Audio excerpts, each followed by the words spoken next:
Hey guys, welcome back to the channel. In this episode of Mysteries of India, we are going to talk about Kuldhara, the village that vanished overnight. It is also known as the Bermuda Triangle of India. So what happened in this village? Why did the entire village vanish? And most importantly, how did they leave their houses just overnight? This is something that even science cannot explain. Let's find out. So let's first see where this place actually is. As you can see, it is located near Jaisalmer in the state of Rajasthan, and this place is famous for its sand dunes. And Kuldhara is at a distance of 25 kilometers from the city. When British travelers came across this place in the year 1976, they saw that there was an entire village here. But by the time an Indian team went to research about this village in the year 1981, the village was completely abandoned. Now, you might be thinking that okay, some natural calamity must have struck this place, or maybe the people must have migrated somewhere else because of famine, or maybe due to some flood or earthquake. But none of this is true. Archaeological surveys say that the houses were completely intact and no such calamity had struck this area. Suddenly, the village was found to be abandoned, hence the name Bermuda Triangle of India. As we keep watching Bollywood movies, the reason behind this could be aliens, right? Maybe aliens came and abducted all the villagers. Jokes apart, researchers found many interesting things in this village, and one of them was a well-written note in one of the houses which read, "We won't be able to bear our hardships anymore. We are leaving this village and going elsewhere." Another inscription on the wall said, "We are leaving this village today at noon. If any passers-by want to take these animals, they are free to do so."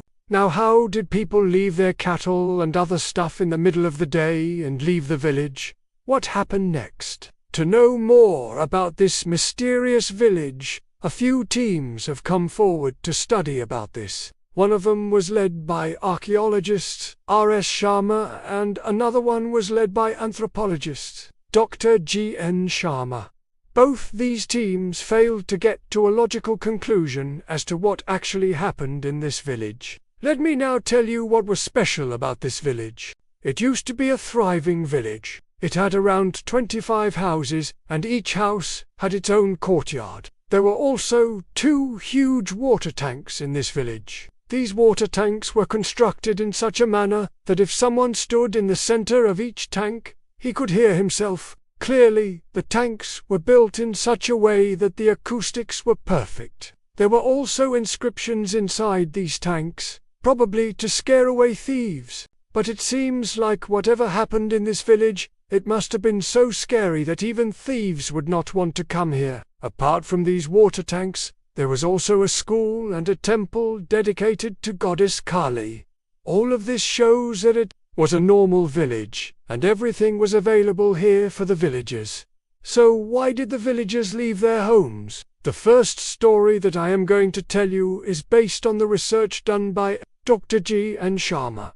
He says that the people who lived here were the Molly community, and they used to work as laborers and were paid in kind, meaning instead of cash, they were given food grains. But every year the payment would be delayed and the workers would have to wait for several months before they got their payment. Fed up with this, one day they decided that they will not work until they got their payment. The management was shocked, as the work stopped, and they had no option but to pay them their dues. This money was then used by the workers to make the famous Kuldhara fort.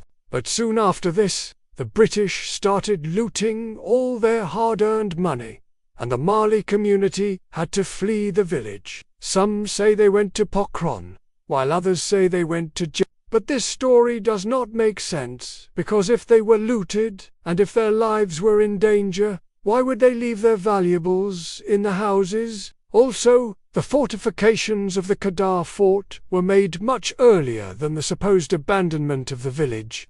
The second story is a bit more believable. In this, the Molly community is not blamed. Rather, the British officers are shown in a bad light. It is said that the British officers demanded that the Molly community people should work for them during the night as well. But the villagers refused to do this, since they were also required to work in the fields during the day. The officers then tortured the villagers, looted their homes, and took away all their cattle. And finally, when they threatened the villagers to convert to Christianity, the villagers left their homes and fled. There is also another story that says that a curse took the lives of everyone in the village. You see, there were two brothers in the village, and both of them fell in love with the same woman. When she rejected the elder brother, he cursed her that she would lose all her near and dear ones. Soon after this, the lovers got married, but unfortunately the husband died. After this incident, one by one, everyone in the village started dying. First it was the woman's parents, then her husband's family members, and finally it was the woman herself. Some say that this curse was so powerful that it took the lives of every single person in the village. There is also a story that involves the smuggling of diamonds. According to this, the people of Kuldhara were diamond smugglers. They smuggled diamonds from South Africa and hid them in the sand dunes around the village. One day some outsiders found out about this secret, and an encounter took place, after which the villagers fled. However, no diamonds have ever been found in this region. There is also a story that revolves around the sacred Hindu cow. Apparently, a sacred cow belonging to a nearby temple was stolen from the village. The enraged villagers searched for the thief, but could not find him. As no one came forward to own up, everyone in the village cursed that no one would ever set foot in the village again. Soon after this, everyone packed their bags and left the village. Then there is the story that blames a saint. According to this, a Muslim saint by name Haji Moinuddin Chishti predicted that a terrible calamity would strike this village one day. People should leave the village immediately if they wanted to save themselves. Everyone took his words seriously and left the village at noon as he had predicted. That very evening, a storm struck the village and the houses collapsed. Well, all of these stories may seem interesting, but the fact is there is no evidence to support any of these claims, and this is what makes the case more mysterious. Scientists say that whenever a place is abandoned, there are high chances that people would carry their belongings along with them. But, in this case, archaeologists found cooking pots on the fire, half-eaten food, toys, and tools, all of which were left as if the inhabitants had vanished into thin air. Another thing that scientists found strange was the alignment of the huts. All the huts were aligned in such a manner that the doors of each hut were facing either east or west. Now coming to the more recent times, many people visit this place, and some of them claim that their cameras stop working as soon as they reach here. So this is what I have to say about this place. Whatever happened here, it happened all of a sudden. No calamity or war could have been so swift. I believe that this is the biggest unsolved mystery of modern India. And now I want to ask you guys, what do you think happened in this village? Do let me know your thoughts in the comment section below. And if you like this video, do hit the like button, subscribe to the channel, and share this video with your friends. And if you want to watch more such videos, click on the video that is showing up on your screen right now. Thanks for watching. I'll see you guys soon.